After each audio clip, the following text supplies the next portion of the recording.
Welcome to Moving the Research Conversation Forward.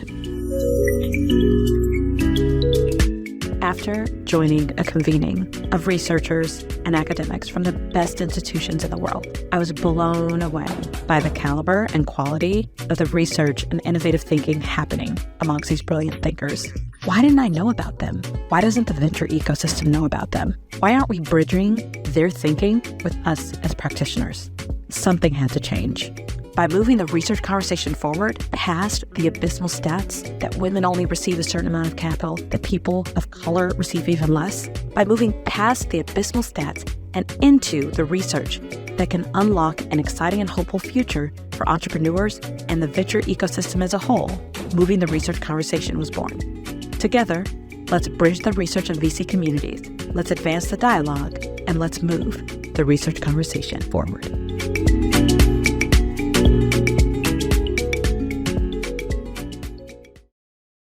Welcome to Moving the Research Conversation Forward. Here, we seek to highlight, amplify, and encourage rigor and nuance in a very headline-focused industry, venture capital.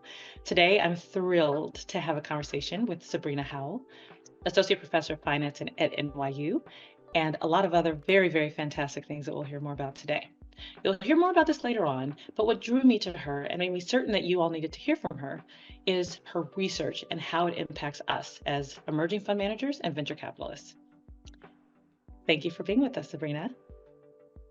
Thank you for having me. It's great to be here. Yeah, I'm excited, right? So, Sabrina, the way we sort of came to even interact with each other was through some research that you were doing. So I'd love to hear a little bit about that research and really give all the practitioners and entrepreneurs listening, I'd love for them to hear about that research. But before we even go there, Sabrina, I'd love for you to share with us what you do and what led you to sort of focus on your research vertical. So I'm a professor of finance who teaches entrepreneurial finance and fintech at NYU. And in teaching and in working on some of my early projects, in particular one about high-tech energy startups and how they benefit from government grants, I realized how important venture capital is as a source of funding for new ideas in the economy. Essentially all R&D that's done by public companies in the US is done by formerly VC-backed companies. And there are tons of other statistics on basically the importance of venture capital for funding new technologies, the new ideas that ultimately get funded and commercialized in the economy. But it turns out that there's a relatively small group of pretty homogenous investors who serve as the key gatekeepers in that industry. And so in a number of projects that I've done, I've been interested in whether there are frictions, which is kind of economist jargon for like problems or challenges, in how these VCs learn about new ideas, how they meet entrepreneurs or source deals, as you folks say, and then also in who becomes a VC. So who has the chance to fundraise from limited partners? And then, what are the implications of, those pipelines, for what ultimately does get funded? Got it. Thanks, Sabrina. So that's really interesting. What led you to this particular research interest? Like, how did you develop this set of interests? It was a long process. One, I think there were a few experiences that led me to focus on gender and racial disparities. One was attending new venture competitions in the Boston area in graduate school as part of a project I was working on, and seeing just how homogenous the entrepreneur and venture capital populations were, and kind of wondering why that was the case.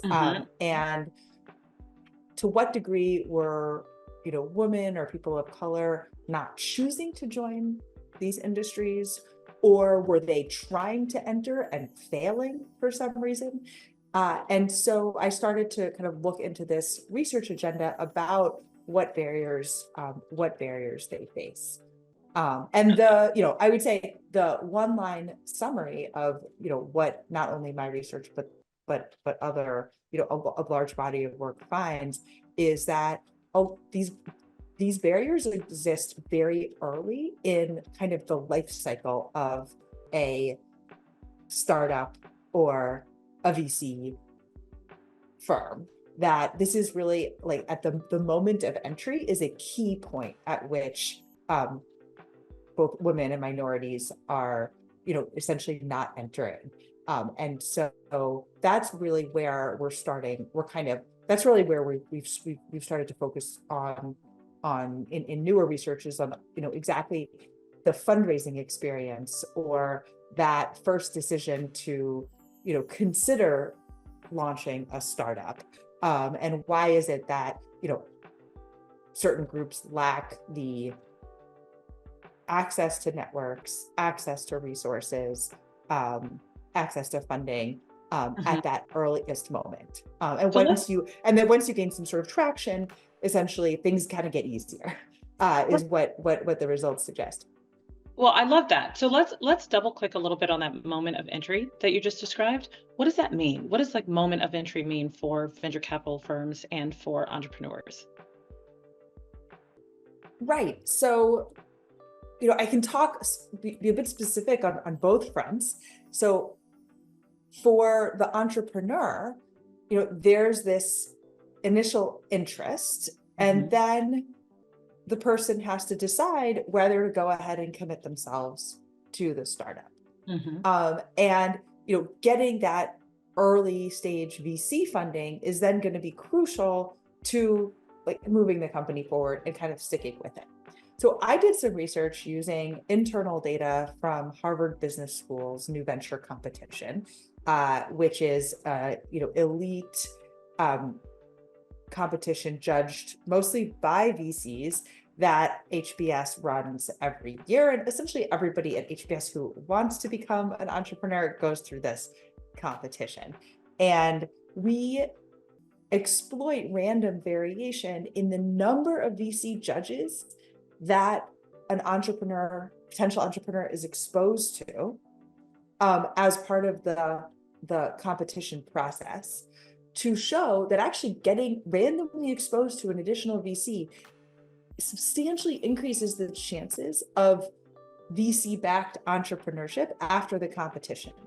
And we show, using the data and using a survey of the folks participating in this competition, that what's going on is the men were tending to reach out to the VC judges after the competition and receive these sort of warm referrals to the types of like really early stage investors who would be potentially fund their startups. And they would kind of get access to this network. Women were not reaching out. They were expecting that if they were high enough quality, the funding would sort of come to them. And that generally they were sort of less, they sort of, I think, perceived themselves as less deserving of, of venture capital, that if they were deserving, sort of it would kind of come to them. And so the lesson is, from this particular study, in this very elite, this is important, this very elite population, in this elite population, when the women did reach out, they did just fine. But when they didn't reach out, they tended to have, ultimately have much less access. And so I think the lesson there is around the importance of building these networks and recognizing that while it's important to have the substance, you got to have a good idea, you need to be a good manager, all of that, but actually how, building out these networks and recognizing that the industry is based on warm referrals that are only somewhat related to quality is something I think that different groups, like, so that essentially I think women and perhaps minorities, although we don't study it in that paper, may not take sort of sufficient sufficient advantage of. Right. Well, and the lesson that you're sharing that I think is helpful for kind of entrepreneurs, regardless of where they sit in the ecosystem, right? Whether you're an entrepreneur building your own business, or you're an entrepreneur building your own venture capital firm or fund of fund, wherever you sit in sort of this venture capital ecosystem, it still is very much a relationship-based business, right? And so what you're hitting on, Sabrina, is that kind of as a knee-jerk response from this group of women. They were not as aggressive or comfortable or felt as worthy or whatever language you want to use, but essentially they did not reach out afterwards. And so because they didn't, they're even if because it sounds like you're saying there wasn't really a bias if women reached out, they just needed to reach out.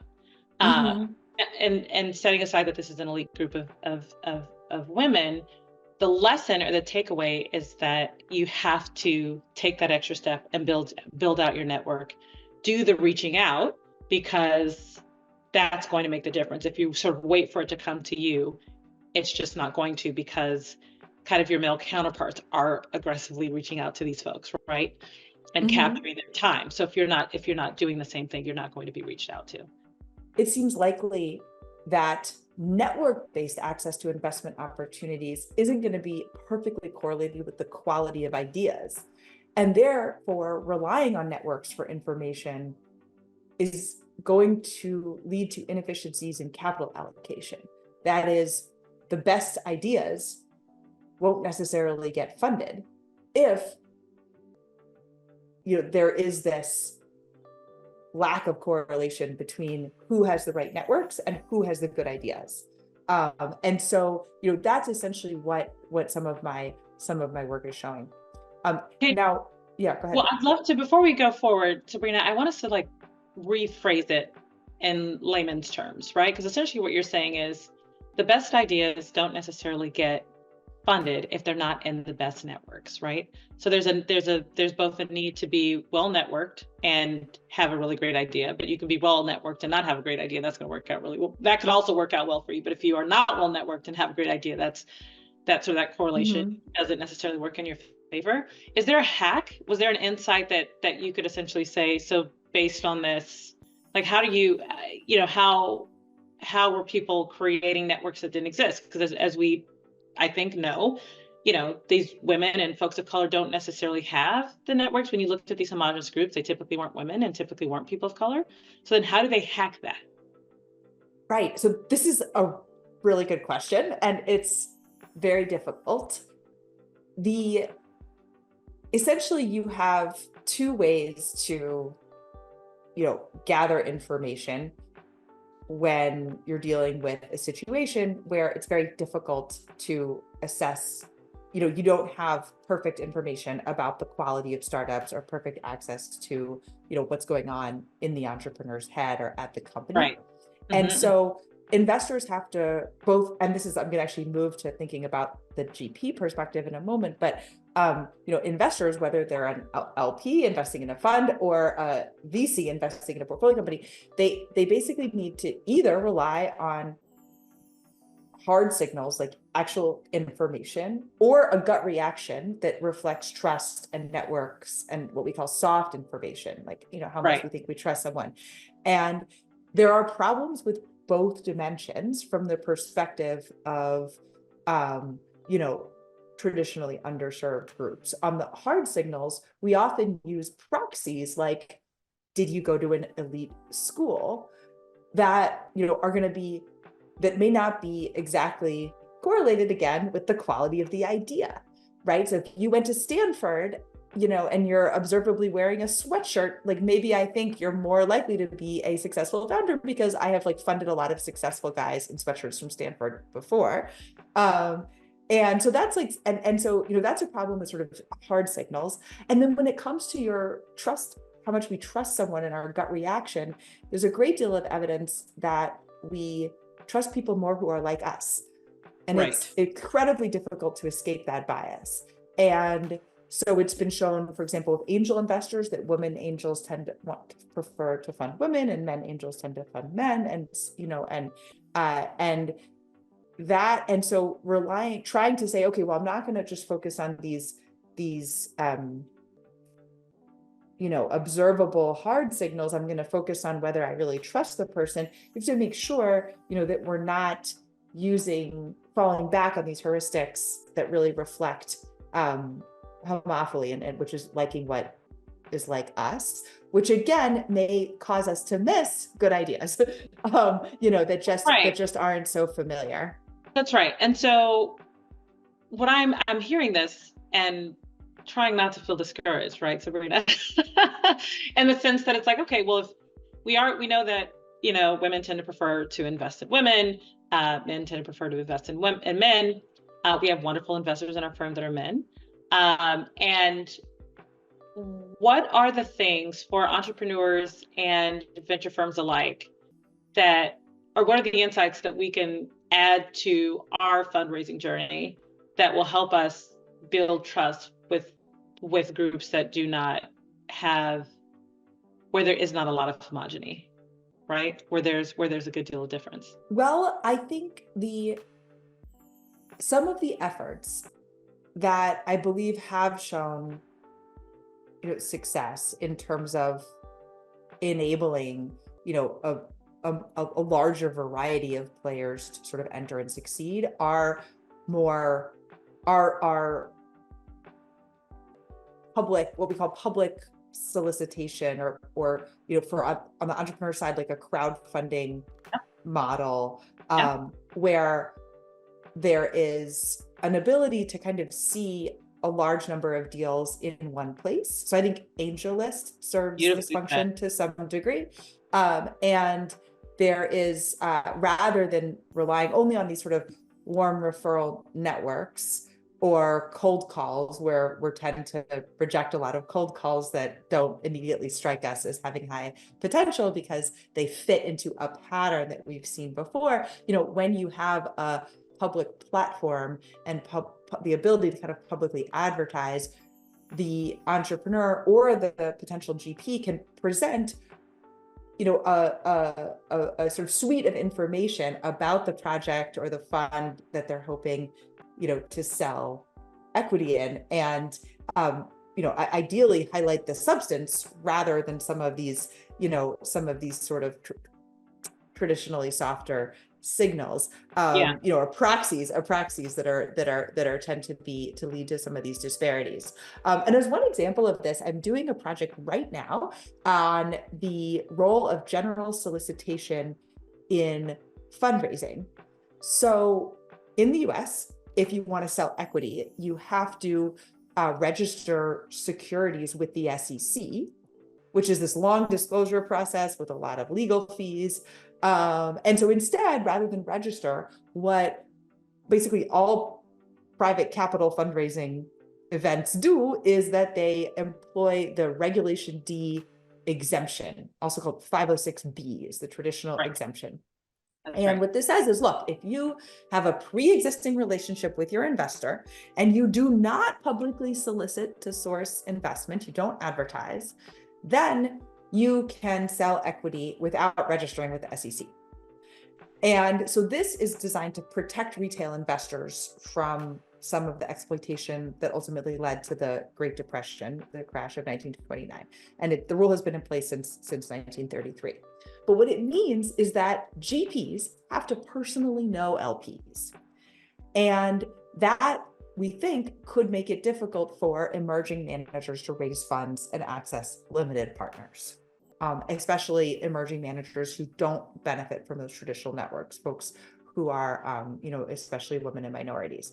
And specifically in response to this potential concern, as part of the Jobs Act, the SEC created a new part of Reg D called 506C instead of B.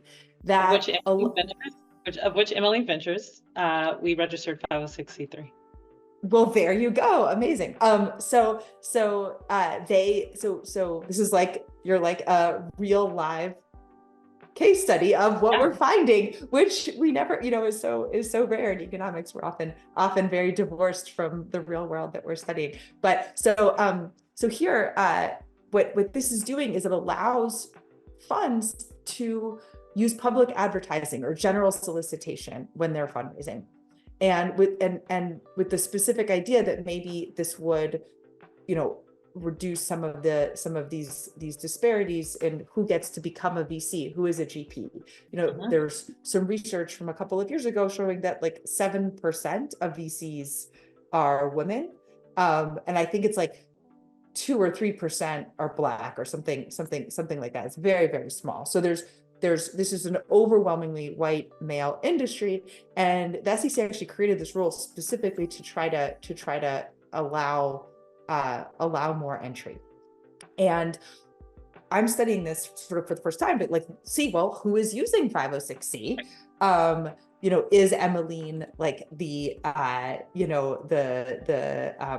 representative of a trend, or is this like an odd anecdote? And so what we actually do find is that there is higher take-up of 506C. So this is the public advertising option among women and individuals with weaker networks, like folks who didn't attend an Ivy League university, which you can plug into our analysis because so many of the VCs attended Ivy League universities. So this is like a large group.